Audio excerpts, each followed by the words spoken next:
Hi, this is Rabbi Chaim Coffman, and I wanted to make this video about the rabbinical court process for someone interested in conversion, or what is normally known as the Beis process, when a person goes to a rabbinical court, to a Beis in order to convert, like what to expect, the good, the bad, and the ugly. So the first thing, I want to make a disclaimer, and that is I am not going to sugarcoat anything in this video. So if you're looking for sugarcoating and you're looking for something that's going to be politically correct, then I advise that you should leave now. Go out to eat, get something to drink, whatever the case is, or just shut it down, because this is not going to be for the average person to be able to swallow. Now, the first thing I want to mention is a person who wants to convert. Now, they have to move into a Jewish community before the rabbinic court, before the Beis is going to accept them. Right? If someone lives outside of a Jewish community, someone will say, "Where do you live?" You say, "I live in Sioux City, Iowa." So, "Oh, Sioux City, Iowa. That's so interesting. Are there any Jews there?" He says, "No, but there are a lot of water buffaloes." So, okay, very nice. Call me when you're serious. A person has to live into a Jewish move to a Jewish community. Now, I'll be the first to say that I know a bunch of my students that have been in the process of conversion. One of the main things stopping them is going to move to a community. Now, in 2008, there was a problem with mortgages, and as everybody knows, housing values went down in many places in the country. They somewhat started, to climb back, after a number of years. But some people are not able to sell their house and move into a Jewish community, right? So, for a rabbinical court, in many ways, this is an absolute game changer. Now, I want to go back and just backtrack for a second. So when a person comes to a rabbinical court, even before we get to moving into a community, when someone goes to a rabbinical court, what is the responsibility of a rabbinical court? Now, the Talmud tells us that anyone who wants to convert has to go through a rabbinic court, right? A rabbinical court has to go through a Beis. You can't go through Tom, Dick, and Harry's Beis. Technically speaking, as I've had many people tell me, you could go to 3 kosher Jews and convert. You don't necessarily need to be a rabbi. You could go to 3 kosher Jews and convert, right? Even Maimonides, the Rambam, holds such a thing. So that's very nice. Problem is, if you go to Tom, Dick, and Harry's Beis, even if they're legitimate kosher Jews, no rabbinical court in the world is going to accept it. Why? Because they're not set up as a rabbinical court. According to the Rambam, it's okay. Now keep in mind, what does a rabbinical court do? A rabbinical court gives their stamp of approval on a convert, gives them a piece of paper and says, "We certify that you're Jewish." So that's a huge thing. And that is something, and people make this mistake, it is something you cannot take for granted. See, what I do is very easy. I give classes. I prepare people. Right? People say, "Oh, you convert people?" And I was like, no. I prepare people, give them everything they need to know about Judaism in order to convert. So in a certain sense, I have less responsibility, even though I have tremendous responsibility, but I have less responsibility than a rabbinical court. Why? Because when the rabbinical court puts their name on this document, saying these people are now coming into the fold, they are kosher Jews.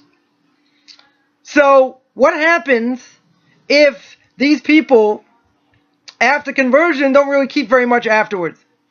If it's clear that the conversion was good, and they had intention to keep Torah, and now they go sour, so they're still going to be judged as Jews after 120 years. So what happened to the rabbinical court that converted them?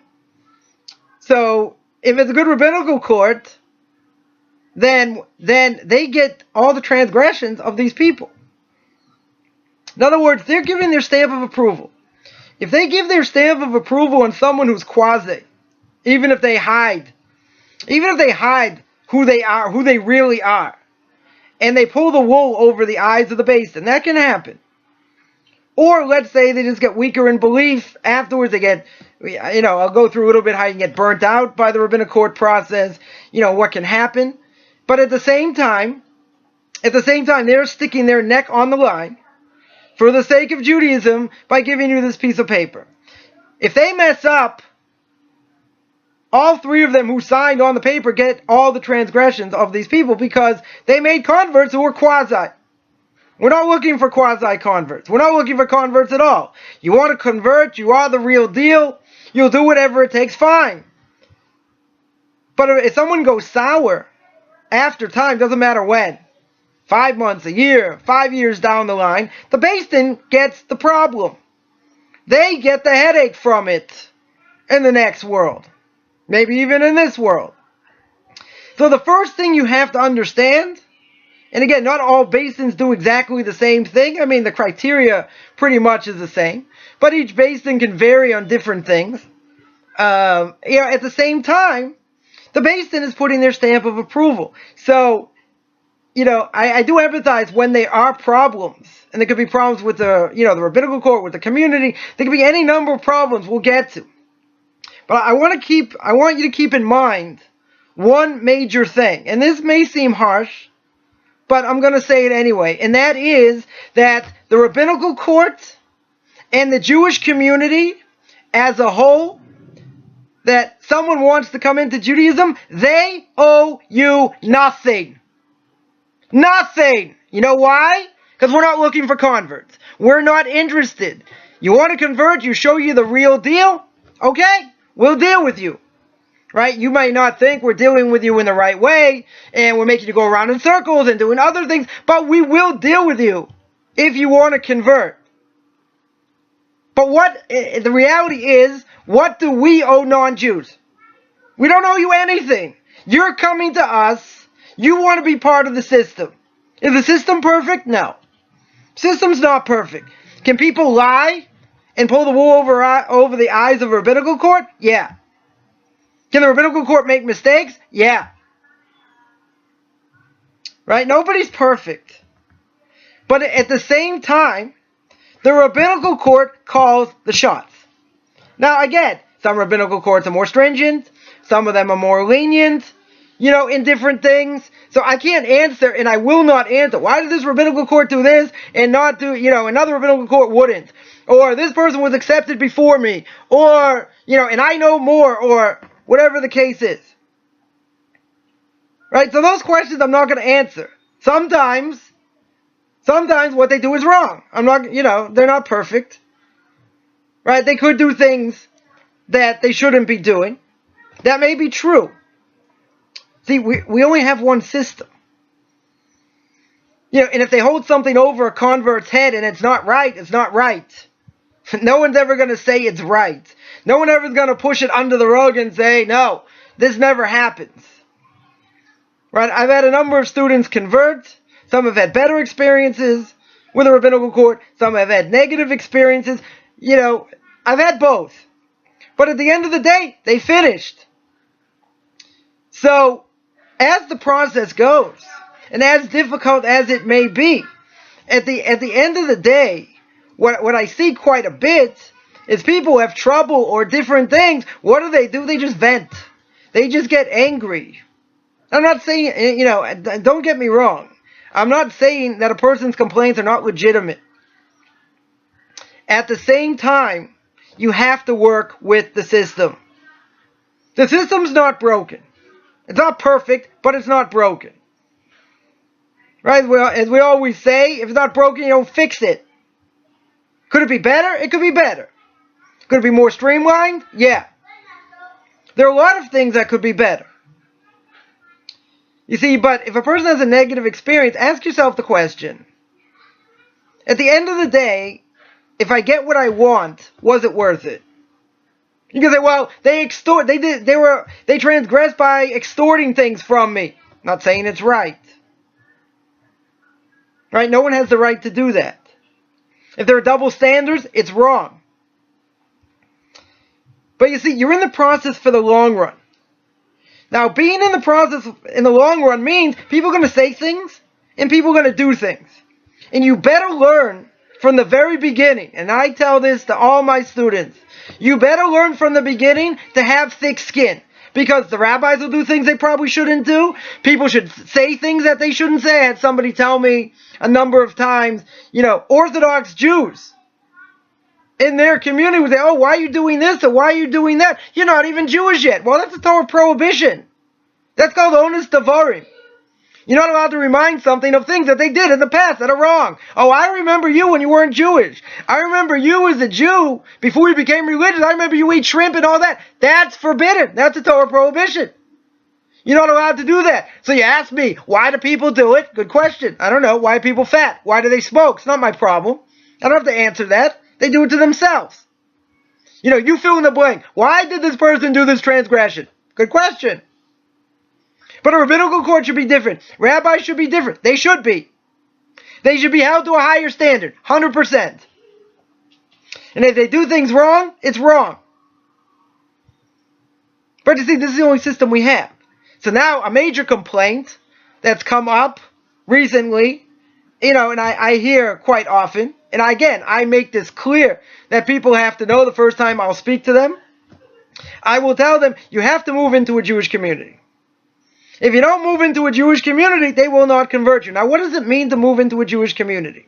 Moving into a Jewish community means you have to have more than one Orthodox synagogue there. If you have children, they have to go to school. Can't homeschool them. They have to go to a Jewish school. So, what's the purpose of living in a Jewish community? Purpose is to see how Jews live. You go to synagogue. You're part of things. Being part of things is a huge thing.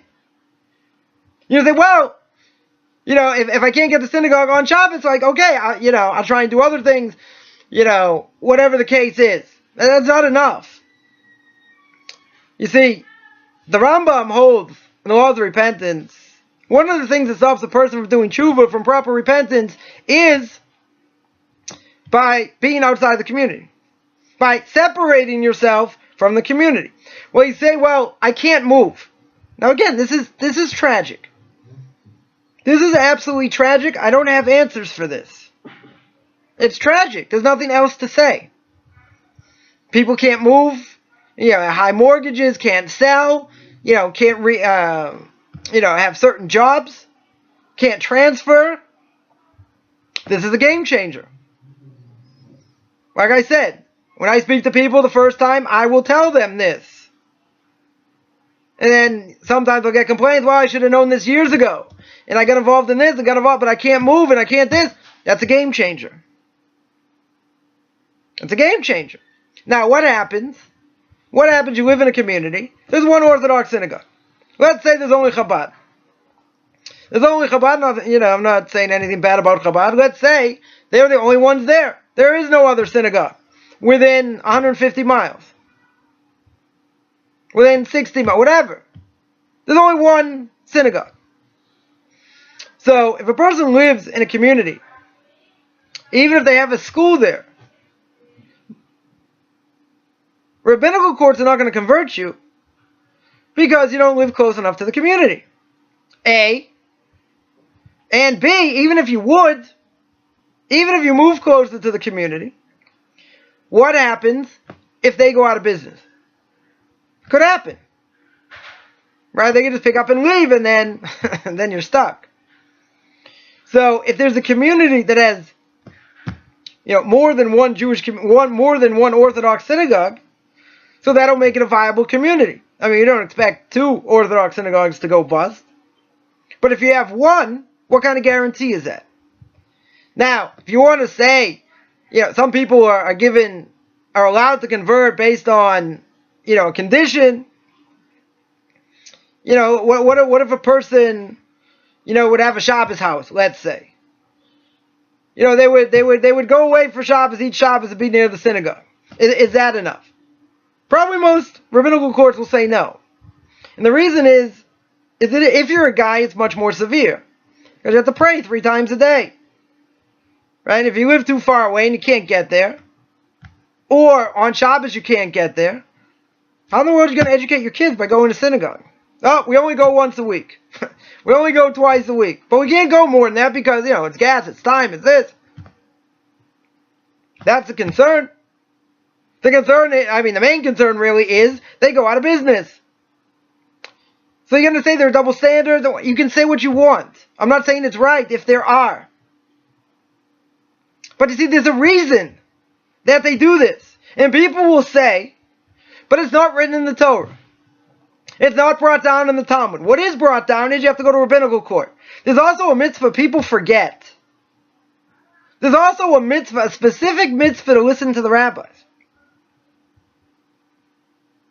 I'm not saying anything novel here. This is well documented.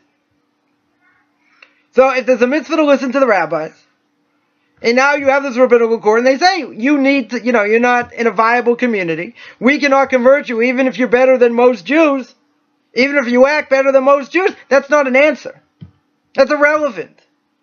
You see, someone who's born a Jew and has that special connection to God, because we chose God and God chose us.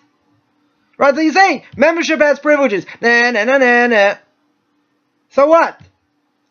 I could disconnect my covenant to him, to God. I can make that choice, which many Jews have.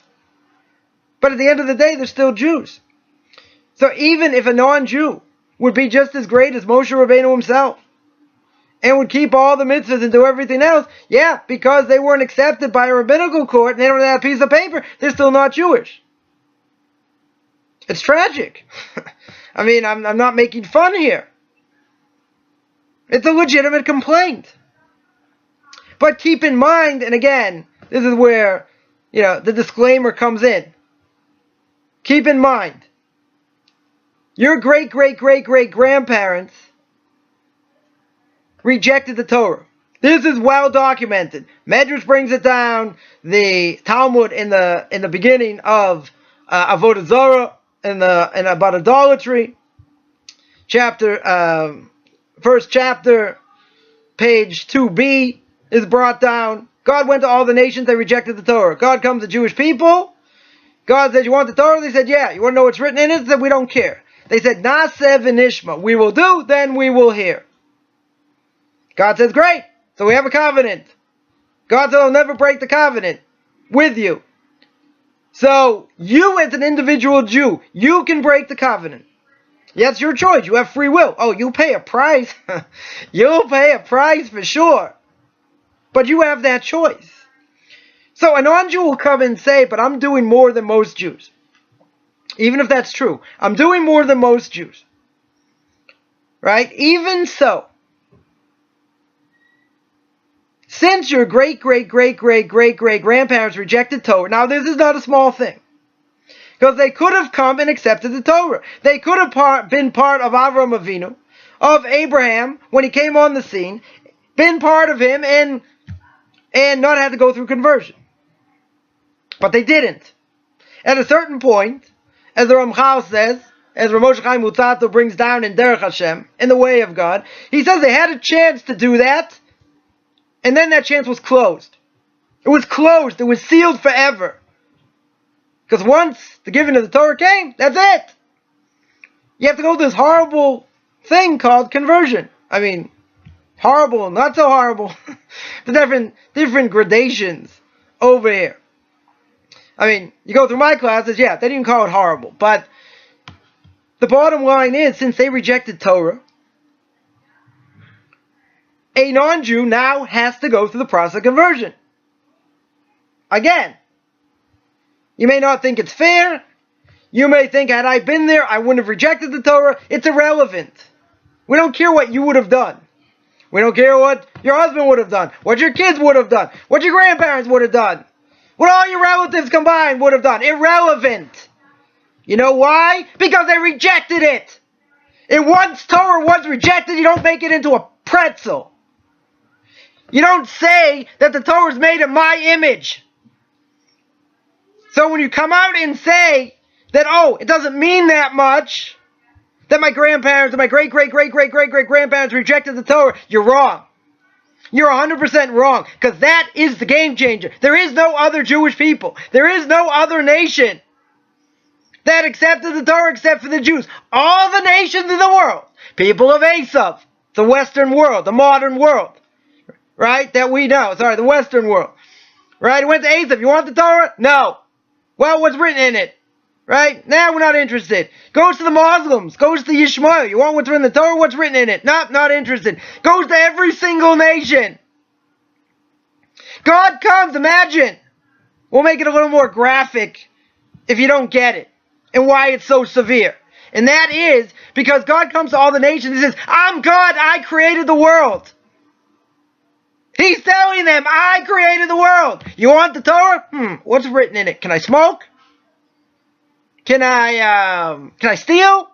No, I can't steal. That's forbidden? No, I'm not interested. Am I allowed to kill? No, sorry, can't kill. Right? It's one of the top 10. Can't do it. So, okay, no, we're not interested. Now, let's just imagine this scenario. God himself reveals himself to the nation and says, I'm God, I created the world. I created man. I run the world. And you want to know if you can smoke? You want to know if it's permissible to steal? Nah, I'm not interested. You want to tell me that's a small thing? The only nation in the world that accepted what God said was the Jews. So now all of a sudden, light bulb goes off, and a person says, I want to convert. Why do they want to convert? Because probably their soul was on Mount Sinai. And because their soul was on Mount Sinai, it got messed up in the process, and now it's coming back. How's it get messed up? Intermarried. Simulation. Not too hard to understand. Let's say that soul is of a woman. Of a man, we'll make it easy. That man was a Jew, marries a non-Jew, has children. That's it, gonzo. Those kids aren't Jewish. That Jewish line, gone. But somewhere he was a Jew before. So now that non-Jew is reconnecting to that spark. So now the non-Jew comes back. Right, whoever wants to convert, that's the spark. It came from Mount Sinai. So if it comes from Mount Sinai, and it wants to come back, okay, but there's going to be a standard now. You have to go through conversion. Right, because your soul got lost, and it took years, and it took time, and all this, and the only nation that accepted the Torah are the Jews. So now you say, I want to come back. I want to be part of the Jewish people. Okay, there's criteria. I'm not saying the criteria has to be so hard, it's impossible, but it's very difficult. There are a lot of things you have to know. There are a lot of things you have to do. But don't ever make the mistake. And don't ever have the chutzpah say, that's not a big thing. That is a huge thing. And people make another mistake, and they think, look what I'm doing. Look at the light I'm bringing to the world because I want to keep Torah. It's a tremendous thing. There's no question about it. Because most of the world is brain dead. The biggest question people ask, I put ketchup or mustard on my hot dog. That's where they're holding. Nobody cares. In fact, you want to join the Jewish people after what's gone on throughout the millennium with the Jewish people being gassed and cursed and murdered and everything else? And you still want to go through that and you lose friends, you lose family? That's an amazing thing. I mean, not that it should happen. I'm saying it's an amazing thing. Someone goes through these steps and they really want to do it. And then they get to a point where roadblock. Major roadblock. What's the major roadblock? They find out they have to move into a community. Let's even backtrack, even before that. What if your spouse doesn't want to convert? Right? Then you got a major problem. So now you come into all this, and now I got my life partner doesn't want to do anything. Also a problem. But people give up so much, and that's what inspires me so much. They give up so much to want to get to the other side. But the problem is they get sidetracked. And they get angry. Again, I'm not saying the anger is not valid. Do not misinterpret what I'm saying here. The anger is definitely valid. But you see, you have to understand that, if you're not part of the community, why are they going to convert you? Even if you can't move, even if you can't do it. I'm not saying it's anybody's fault. There's a reality. Person got a job, can't transfer, and can't do anything else. That's a reality. So you have one of two choices. If the Beis is not going to convert you, so either you cannot convert. It's an option. You can be a super Noahide, keep a lot of the mitzvahs, still have a portion of the world to come. You don't have an obligation to convert. But I've been this. I don't want that. You can still have that. All right, you don't want it. So now what should we do? We're at a stalemate.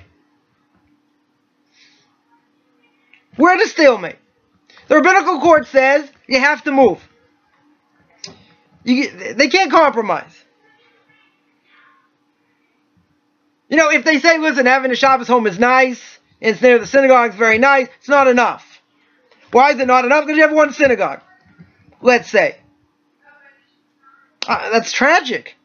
There's no question. It's tragic. But what are the alternatives? What are the alternatives? The alternatives are change the system. Well, that's not going to happen. People make the mistake, and I want to go back and mention, and again, this may seem a little bit harsh, and I've been called a lot worse in my life, so it's okay. And the harshness is that we don't owe you anything. Nothing. Nada. Zippo. You cannot turn the Torah into a man-made what I think goes. Because when you do that, that's what the Reform movement does. That's what the conservative movement does. They make the Torah into their own image. What happens when you make the Torah into your own image? It fails. Just go according to statistics. 60% intermarriage rate, 70% intermarriage rate. A mule's a tremendous animal, a hybrid between a donkey and a horse. Only one problem. Sterile. You want to be part of a sterile movement that just keeps changing and is assimilating out and nothing good comes out of it because it's just an utter disaster? That's your choice. But you can't change the system and turn it into a pretzel because you've given up everything. And again, this is not a small thing. You've given up everything and now you're at an impasse. And at this impasse, there's nothing to do. You're going to say, well, let us convert on condition. On condition of what? That I could be a half-baked Jew by living in a Jewish community for, just for Shabbos? Once a week? Why would a rabbinical court do that? Why should they do that? Now, if you tell me one rabbinical court would allow it, another one wouldn't, okay? So now you have a disagreement of opinion. You can have that. The one who says you're not allowed to do it, I understand better. Because you can't be outside the community. You have to be within. The Talmud doesn't say it. That's what I want to mention before.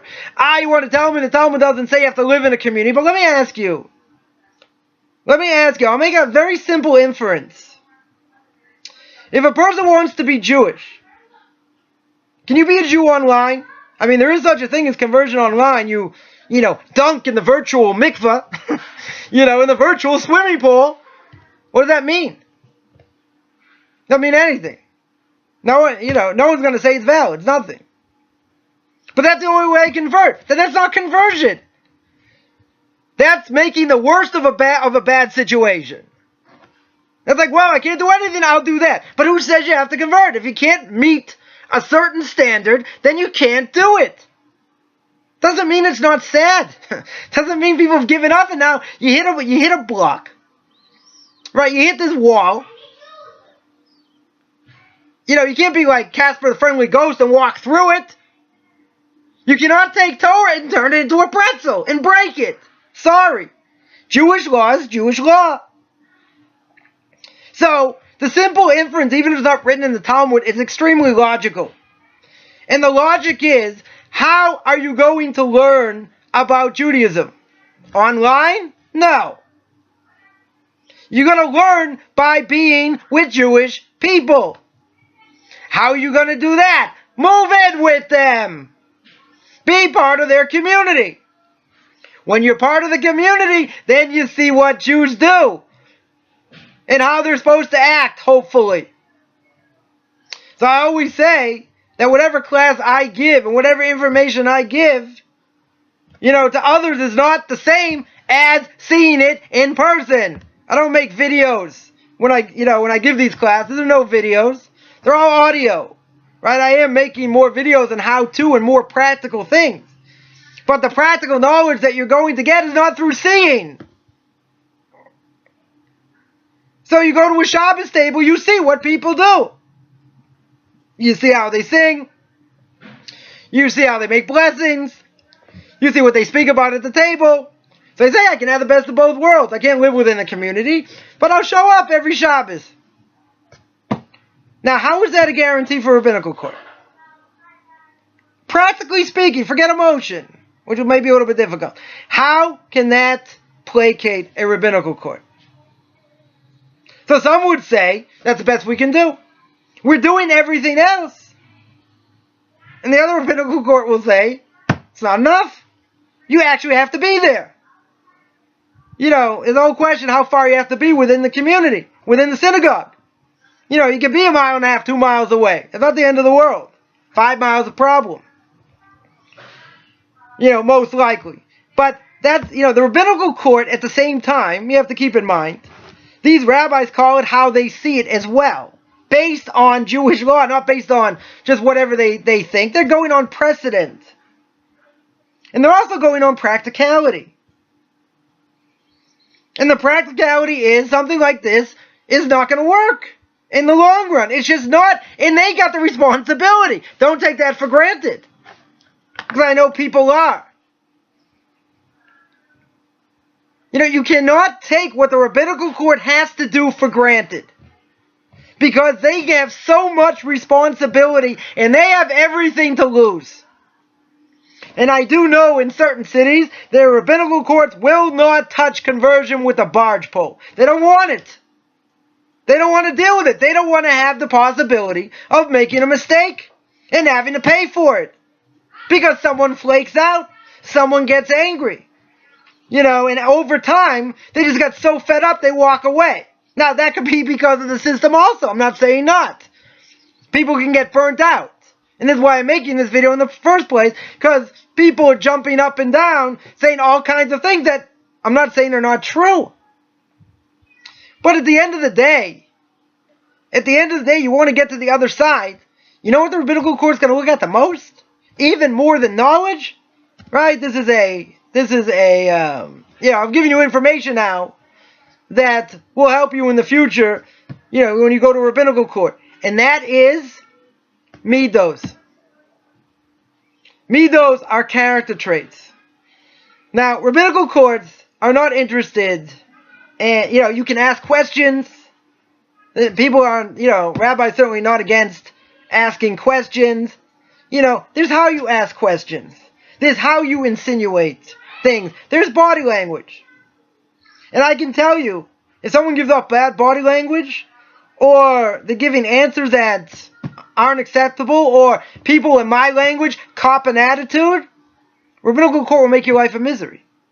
An absolute misery. They're going to say, oh, they want absolute submission. Yeah, they do. And they have a right to.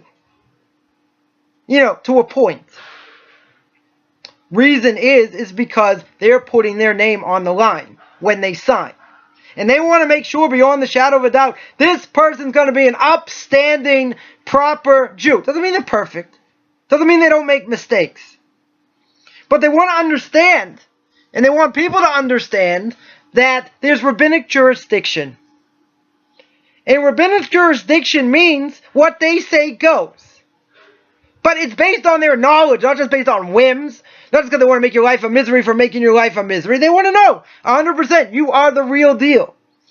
You know, and they're not going to sign on something that it's going to come back to bite them later. That's huge.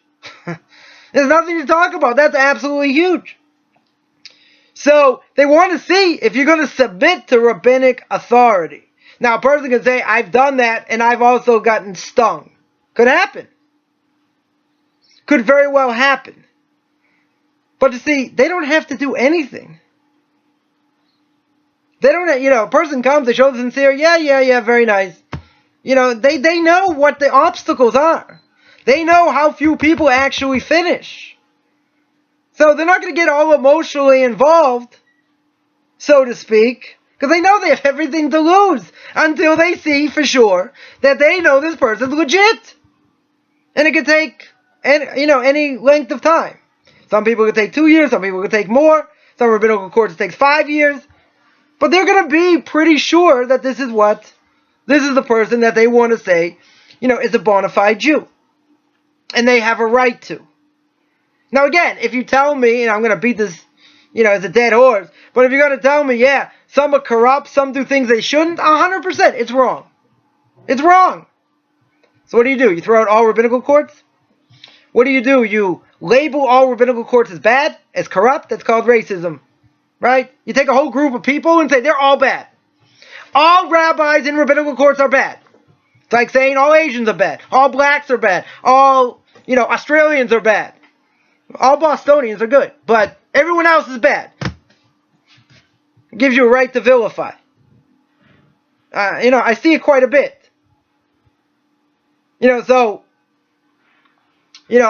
All people who teach Torah to non-Jews for conversion, they're all corrupt. Really? Is that true? I mean, some maybe. But you just put me in that category also. So you just demolish my reputation just like that. Who gives you a right to do that? And the only reason people say things is because they're aggravated. And the aggravation is valid. A lot of times will be valid. I mean, there are times it won't be valid, but you have to understand. I'm just trying to point out, there are obstacles. There may be things you don't like. There are things you don't see, that you don't like to see. But you see, you're not in their minds. You don't know why they're saying what they're saying or not. You may have ideas, but who says your ideas are right? And even if they are, at the end of the day, my major question will be, if you want to vilify them in all rabbinical courts and all rabbis, why do you want to convert them? This is part of the process. It can be a nasty part of the process, no question. I've had people who've gone through rabbinical courts, no problem. Other people had certain issues, got over it, moved on, and that's it. Because they know they're not in control. You're not supposed to be in control. You're coming into something. You're coming in from the outside. Right? They say, wow, so I can't express an opinion? No, we're not saying that. See, the difference of expressing an opinion is how you do it. If you come off, and I've seen many people do this, if you come off copying an attitude, saying that I have an inalienable right, and you can't take this right from me, you're wrong. You don't. You have no right whatsoever. Because Judaism is not like any other religion that proselytizes. We're not interested. If you make it to the end, and you still want to be a Jew, it's pretty miraculous. Because there are a tremendous amount of obstacles in the way. Whether it's community, whether it's rabbinical court, whether it's rabbis, whether it's family, there are many, many, many obstacles. And any one of those obstacles could just throw you off. Could just put you off and say, no, why am I doing this? So you have to remember, A, why you're in this process in the first place. B, you have to understand that, there are going to be a lot of trials in between. Since we're not looking for converts, it's going to whittle out people. It's kind of like medical school. First semester, you lose 20%, 30%. They get weeded out. So, by conversion, how many people actually convert? It's a small percentage. But what about the legitimate converts that don't buck the system but get messed up? It can happen. It can happen. Not saying it's right. But you have to remember, the Torah is what it is. The Torah is not a pretzel. The Torah is not something, it's not something, it's just like make-believe. And, okay, you hit a brick wall, let's go around the wall. Well, what? You can't. You take walls here. Let's say in Israel, you want to put up a picture. It's not like you have a wood house, tap, tap, tap, get out your drill, you hammer down, you're like drilling, you feel like you're going to end up in China. Right? So you stick a little dibble, a little plastic thing in with a screw, and you put up your picture. But how long are you drilling for? Some longer, some shorter, but you feel like you're not getting anywhere. Because, alright, the thing is pretty solid, pretty solid stone. That you go into. Eventually, you get through, it takes a few minutes, you get through, you stick your dibble in, you stick this plastic thing in, stick in a screw, it's tight, great. stick up the picture, fine. So for some people it's easier, some people it's not. But everybody has obstacles. You have to remember, no one ever says this process is going to be easy. And obviously if you're listening to this, you know it's not going to be easy. No question. The question is, when you hit obstacles and and you find like you just get so beaten down. So in many ways that's where I come in. So I can certainly help that. But I can't change things. If a person can't move to a Jewish community, then you can't move. I mean, you just can't.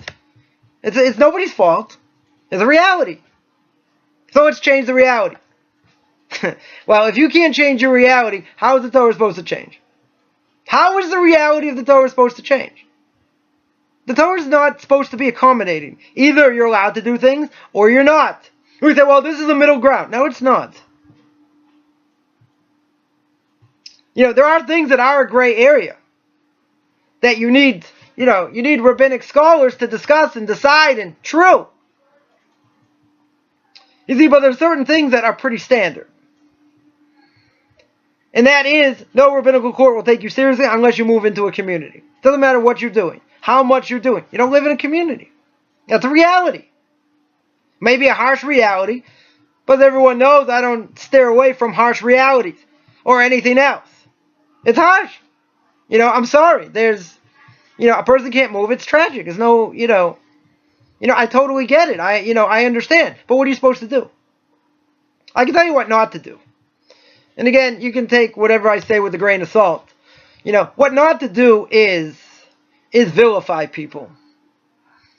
Vilify institutions, so to speak. They may be wrong in what they do.